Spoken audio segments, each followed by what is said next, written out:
Break के बाद स्वागत है आपका। बढ़ेंगे खबरों की ओर। एक तरफ राज्य में रामगढ़ विधानसभा के उपचुनाव को लेकर राजनीतिक दल पूरी तैयारी में जुटे हुए हैं, तो वहीं दूसरी तरफ राज्य के पारा चिकित्सा कर्मी आमरण अनशन कर रहे हैं। अब इन कर्मियों का कहना है कि अगर सरकार हमारी मांगे पर ध्यान नहीं देती है तो उपचुनाव में हम सभी कर्मी भी सोच समझ कर अपने मत का प्रयोग करेंगे। वहीं धरने पर बैठे कर्मियों से बातचीत की संवाददाता राहुल कुमार ने। अनुबंधित चिकित्सा पारा कर्मियों का हड़ताल जारी है। आमरण अनशन का आज 11वां दिन है, लेकिन सरकार की ओर से अभी तक कोई ठोस कदम नहीं उठाया। मुख्यमंत्री हेमंत सोरेन खतियान जोहार यात्रा करने में बिजी हैं। कल दुमका में जेएमएम का स्थापना दिवस भी मनाया गया, लेकिन 11 दिनों से जो चिकित्सा पारा कर्मी हैं उनके पास आमरण अनशन कर रहे हैं, लेकिन लेने वाला कोई नहीं है। और आप देख सकते हैं तस्वीर के माध्यम से जो गेट से खड़े लोग हैं वो लोग आराम नहीं कर रहे हैं, भूखे पड़े हुए हैं अपनी मांगों को लेकर। इनकी मांग है कि इनको नियमित किया जाए और भी अन्य मांगे हैं, लेकिन सबसे प्रमुख जो मांगे हैं कि इनको नियमित किया जाए। कोरोना काल से लेकर ऐसा कोई समय नहीं रहा होगा जिस समय इन लोगों ने सेवा नहीं दी होगी, लेकिन आज अपनी जो मांग है, अपनी जो अस्थायी करने की मांग है उसको लेकर आंदोलन कर रहे हैं, लेकिन इनके आंदोलन की किसी तरह के कोई सूद लेने वाला दिखाई नहीं दे रहा है। मुख्यमंत्री आवास का घेराव भी किया गया, हालांकि मुख्यमंत्री उस समय झारखंड में नहीं थे, बाहर गए थे, लेकिन घेराव हुआ, प्रशासन से धक्का मुक्की हुई, कई जो चिकित्सा कर्मी हैं घायल हुए, चोटें भी आई, लेकिन जो इनकी मांगे हैं अभी तक पूरी नहीं हुई हैं। और एक इसी तरह हड़ताल किए, फिर आमरण अनशन कर रहे हैं, रक्तदान भी किए। एक तरह से कोशिश इनकी थी कि समाज को, सरकार को एक संदेश दें कि पारा चिकित्सा कर्मी हर तरीके से तैयार है, लेकिन अभी तक कोई ठोस पहल नहीं की गई, इनके पक्ष में किसी तरह की बात नहीं की गई और कोई नेता भी सरकार का हो या शासन का हो, अधिकारी नहीं मिलने आया कि अपने हड़ताल आमरण अनशन खत्म करें। हालांकि कई जो पारा चिकित्सा कर्मी हैं अब हॉस्पिटल में भी एडमिट हैं, सदर में कुछ लोगों का इलाज चल रहा है, कुछ लोगों का प्राइवेट हॉस्पिटल में इलाज चल रहा है, क्योंकि वो लोग आमरण अनशन पे थे और उनकी तबीयत जब बिगड़ी प्रशासन अनंत फानन में उन्हें अस्पताल में एडमिट करा दिया। लेकिन ये आमरण अनशन क्यों कर रहे हैं, इस पर किसी तरह का विचार शासन का नहीं जा रहा है, जिसकी वजह से अभी तक ये हड़ताल जारी है। क्या लगता है आप लोगों का 11वां दिन है, सरकार की ओर से कोई भी ठोस कदम नहीं उठाया गया? मुख्यमंत्री लगातार बाहर दौरे कर रहे हैं, स्वास्थ्य मंत्री लगातार बाहर दौरा कर रहे हैं, सभी मंत्री बाहर में हैं।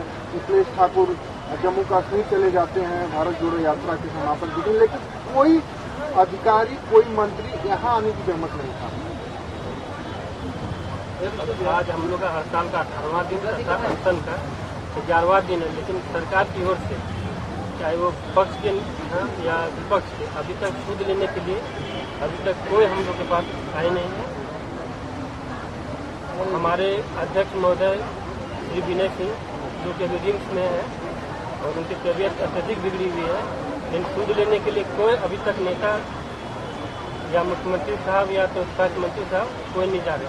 एक हमारी ANM बहनें जो कि एम्स रेफर की गई हैं, ज़्यादा उनका तबीयत बिगड़ी हुई है, तो पर भी सरकार आज तक हम लोग को सूद लेने के लिए कोई नहीं आ रहा है। सिर्फ वो लोग हम लोग कोविड के समय में आश्वासन दे, फूल माला थाली बजाओ यही सब अभियान चलाए, लेकिन आज हम लोग को साथ देने के लिए अभी तक सरकार न आई। रामगढ़ उपचुनाव और इस उपचुनाव में जेएमएम की चुनाव मैदान में होगी, जब महागठबंधन का प्रत्याशी होगा, बीजेपी भी होगी, एनडीए का प्रत्याशी होगा।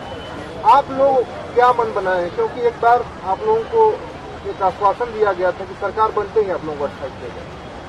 देखिए, हम लोग को पहले मुख्यमंत्री जी जैसा अपना चुनावी वादा में बोले थे कि हम लोग का जैसे ही सरकार बन जाएगा 3 महीने के अंदर हम लोग का सरकारी हो जाएगा।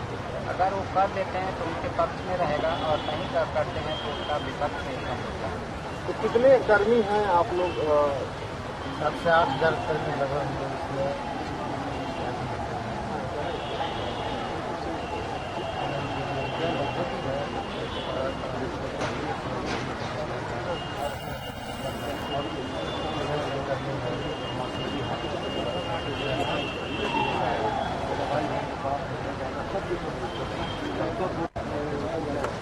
सब कर्मी हड़ताल में है। लैब टेक्नीशियन से लेके लैब टेक्नीशियन का बहुत बड़ा रोल होता है किसी भी अस्पताल में जांच को लेकर, वो भी हड़ताल पे है। नर्स की हड़ताल, ब्लड सैंपल नहीं लिया हो पाता है, जांच नहीं हो पाती है।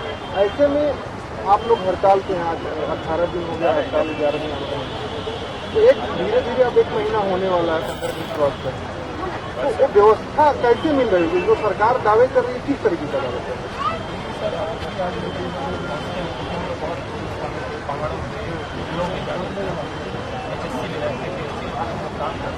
उन लोगों को कुछ सुविधा पहुँचने बहुत कठिनाई होती है, क्योंकि परमानेंट स्टाफ बहुत कम है, तो आखिर लोगों तक उन लोग का काम करता है और वो लोग जांच कराने आ रहे हैं या जो और भी सुविधाएं तो निश्चित तौर पर वो लोग जो है तो अभी जो है तो लोगों का नुकसान हो रहा है, लोगों को फायदा नहीं मिल रहा है। जो बड़े अस्पताल में जहाँ पे कर्मचारी हैं वो लोग उसी तरह मिला के 30%, 25% ही कर्मचारियों के तहत काम कर रहे हैं, बाकी हम लोग 70% तब तो बहुत मुश्किल हो रही है। इसलिए स्तर से बड़े स्तर पर कुछ दिक्कत होती करके काम करा रहे हैं, लेकिन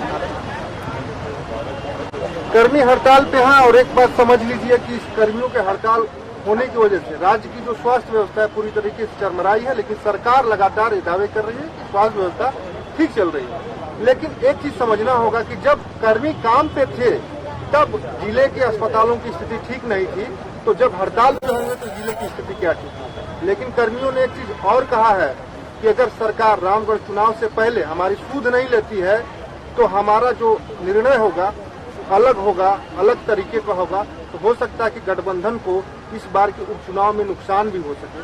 तो इसलिए ये जो भूख हड़ताल पे कर्मी बैठे हैं, अनशन कर रहे हैं, हड़ताल कर रहे हैं, इन कर्मियों को सरकार को जल्द से जल्द सूद लेनी चाहिए। और जो उपचुनाव में होने वाले हैं, बहुत जल्द ही डेट आ चुके हैं, प्रत्याशियों की भी घोषणा होने वाली है, उस उपचुनाव में अपनी साख बचाए। अन्यथा अगर कर्मी ये मूड बना लिए, साख बचाना सरकार को मुश्किल हो जाएगा। अपने सहयोगी के साथ राहुल कुमार, लाइव सोना।